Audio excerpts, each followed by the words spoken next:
జై భీమ్ 99 న్యూస్ కి స్వాగతం. నిజామాబాద్ జిల్లా బాల్కొండ మండలం బుస్సాపూర్ గ్రామంలో ఏర్పాటు చేసిన సీసీ కెమెరాలను నిజామాబాద్ పోలీస్ కమిషనర్ సాయి చైతన్య ప్రారంభించారు. గ్రామ భద్రతకు సీసీ కెమెరాలు ఎంతో ఉపయోగపడతాయని, ఒక సీసీ కెమెరా 100 మంది పోలీసులతో సమానమని తెలిపారు. సీసీ కెమెరాలు సక్రమంగా పనిచేస్తున్నాయా లేదో మొబైల్ ద్వారా ఎప్పటికప్పుడు పరిశీలించాలని గ్రామస్తులను సూచించారు. గ్రామంలో గొడవలు, దొంగతనాలు వంటి ఘటనలు నివారించడంతో కెమెరాలు కీలక పాత్ర పోషిస్తాయని అన్నారు. అదేవిధంగా బెట్టింగ్ యాప్స్, డ్రగ్స్, మాదక ద్రవ్యాలకు యువత దూరంగా ఉండాలని సూచించారు. అనుమానాస్పద కార్యకలాపాలు కనిపిస్తే వెంటనే స్థానిక పోలీసులకు సమాచారం ఇవ్వాలని కోరారు. పంట పొలాల్లో అగ్ని పెట్టొద్దని, దాంతో కాలుష్యం పెరుగుతుందని రైతులకు సూచనలు చేశారు.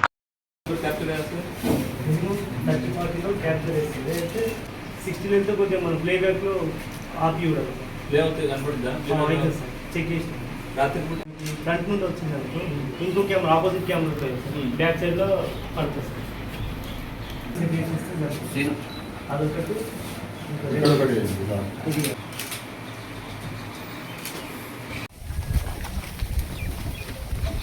కార్యక్రమంలో భాగంగా బస్సాపూర్ గ్రామ ప్రజలందరూ ముందుకు వచ్చి మొత్తం ఏరియా అంతా సీసీ కెమెరాలుతో కవర్ చేయడానికి ముందుకు వచ్చినందుకు సభ్యులు, గ్రామస్తులందరికీ, గ్రామ సర్పంచ్ గారికి, తర్వాత మా ఎస్ఐ గారికి అందరికీ అభినందనలు. ఈ కెమెరాలు పెట్టాం అయిపోయిందని కాదు, అందరి దగ్గర ఫోన్లు ఉన్నాయా లేదా అని తుడుచుకుంటారా లేదా కింద పడితే.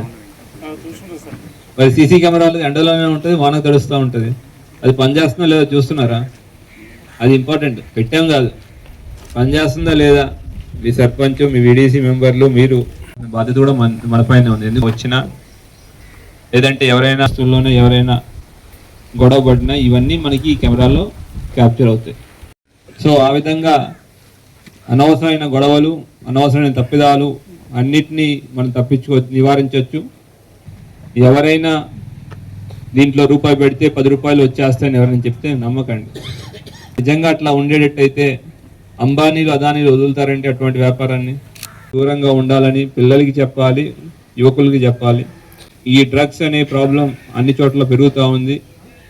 మీ ఏరియాలో కూడా ఎక్కడైనా డ్రగ్స్ కానివ్వండి, మాదక ద్రవ్యాలు కానీ ఎక్కడైనా ఉంటున్నట్టు మీకు ఇన్ఫర్మేషన్ ఉన్నా, మీ లోకల్ ఎస్ఐ గారు ఉన్నారు, సిఐ గారు ఉన్నారు, వాళ్ళకి ఇన్ఫర్మేషన్ ఇస్తే ఎవరైతే డ్రగ్స్ తీసుకుంటున్నారో వాళ్ళని శిక్షించడం మా ఉద్దేశం కాదు, వాళ్ళని మళ్ళీ తీసుకొచ్చి ఆ డ్రగ్స్ నుంచి బయట తీసుకురావాలనే ఉద్దేశమే ఉంటుంది.